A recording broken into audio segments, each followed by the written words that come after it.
ఇక మొన్న శ్రావణంలా పెండ్లిలై జర శాన మంది వెజ్ భోజనమే పెట్టిర్రు కదా!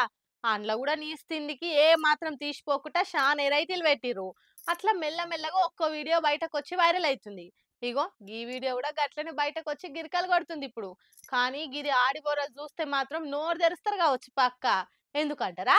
పానీపూరి అంటే నచ్చనోళ్ళు ఎవరన్నున్నారా? అందులో ఆడవిల్లలైతే అన్నం లేకున్నా సరే గాని 3 పూటలు పానీపూరి పెట్టినా యాష్టకు రాకుండా తింటారు. అది తినొద్దు మొర్రో అని ఎంత మొత్తుకున్నా భయ్యాతోడ ప్యాస్ దాలో అనుకుంటా తింటారు మంచిగా. ఇగో అట్లనే గీళ్ళు కూడా పెండ్లిళ్ళ పానీపూరి పెట్టిర్రు. కాకుంటే జర ఇచ్చంత్రంగా సర్వ్ చేస్తుర్రు.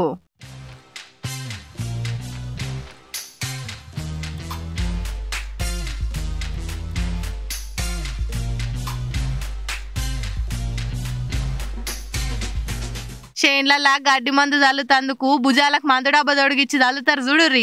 ఆగో గసొంటిదే ఓ డబ్బా వేసుకొని అందులో పానీ నింపి అడిగిన వాళ్ళందరికీ చేతులున్న పూరీలు ఇచ్చి అందులో పానీ నింపుతుండు. గమ్మతుందిలే ఐడియా. ఇక దొరికిందే ఛాన్సు. అందులో జర నీటుగా ఉందని గట్టిగా తిన్నారు కావచ్చు పెళ్లికి వచ్చిన వాళ్ళంతా. ఇక ప్రతి పెళ్లిలో ఏదో ఒకటి హైలైట్ అయినట్టు ఈ పెళ్లిలా అందరు దీని గురించే మాట్లాడుకుంటుర్రు. ఇది సోషల్ మీడియాలో బాగా వైరల్ అవుతుండే వరకల్లా చూసిన వాళ్ళంతా తీరుగా కామెంట్లు చేసి నవ్వుకుంటుర్రిగా. 3 దినాల సంధి గెరువియకుండా కొడుతున్న వానలతోని కొండ కోన వాగు వంక అన్ని వంగి చూద్దామన్నా గజం జాగ కూడా కనిపిస్తలే. చెర్లు కుంటలు నదులు వంగి కొన్నూర్లు అయితే కనిపించకుండానే మునిగిపోయినాయి. ఊర్లల్లో ఉన్న ఇండ్లు బండ్లు సామాన్లు అన్ని కొట్టుకపోయినాయి. కానీ వరదల పారుడైతే ఆగుతలేదు. ఇక ఆ గోస మా ఊరికి రావద్దని గిలేం చేసిర్రో చూడు.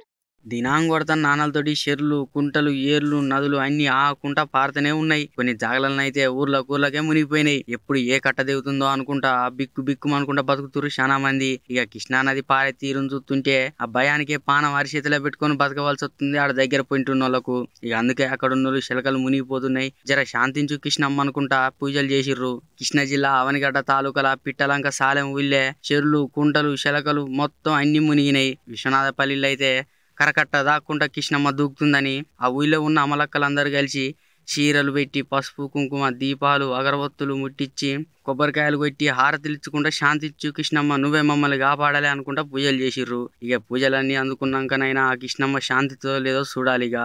అందుకే జర భద్రంగుండుర్రి. ఈడ ఆడని కాదు యాడ చూడు వరదలలో మునిగిపోయి నానా తిప్పల పడతారు. ఏదన్నా అక్కరొచ్చే పని ఉంటే తప్పితే వానలు తక్కువేదాకా బయటకు రాకుర్రి. ఏమంటున్నాం?